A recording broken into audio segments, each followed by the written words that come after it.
In this video, we're going to look at how to create a rubric. A rubric is made up of 3 parts. The first part is the criteria. And the criteria can be found in the column on the right-hand side of a rubric. And what the criteria does is it identifies the essential elements of an assignment and any recommended elements. And listed here are some possible criteria for papers, such as clarity and organization. We also have lab reports, problem solving, and also presentations. The levels of achievement can be found in the top row of a rubric, and these describe how well or poorly any given task has been performed. And here you can see a list such as unacceptable, marginal, proficient, and distinguished. You can have 3 to 4 of these. And the final part is the descriptors. The descriptors lay out the parts of the task simply and completely.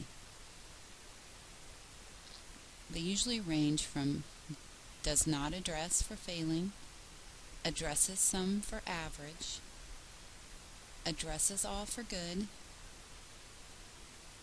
and addresses all in depth. The easy way is to determine what you're grading. Go into Google, Google that product plus rubric, read through the results, and choose one and modify it to suit your needs. So in this example, we typed in music video rubric, and it was the first thing that came up. Once it comes up, you can click on save it to your desktop. Then you can open it up, drag it off the screen or minimize it, go into your course, scroll down to your rubrics, click on Create Rubric, fill in the name information,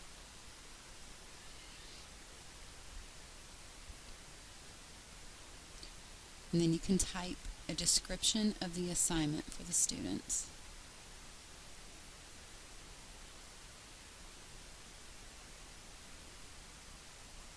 If this is going to be a rubric that you use for more than one assignment, more of a generic one, then what you would want this to be is a way for you to be able to know what this rubric is for. That would be like for presentations. When you scroll down, you can see that this looks like the example we used.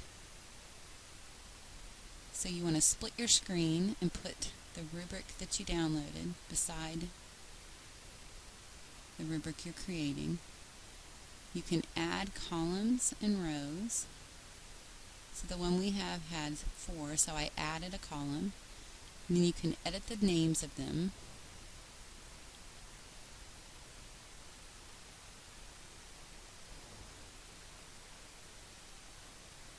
And then you can determine if you want it to be points, or point range, percentage, or percentage range. And this is chosen based on how you like to grade. This example uses a point range.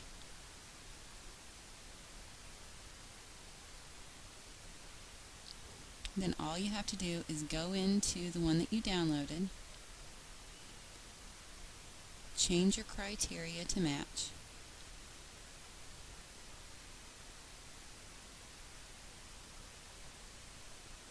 you can also copy it, highlight and copy, and then what you're going to do is go in, copy, and paste the descriptors. And then you continue doing this until you have copied and pasted all of the information that you want to use from this rubric. You can choose just the ones that you want to use, modify the ones that don't quite fit your assignment. And once you finish this, you delete the extra rows and columns and hit Submit. And your rubric will be available in your rubrics.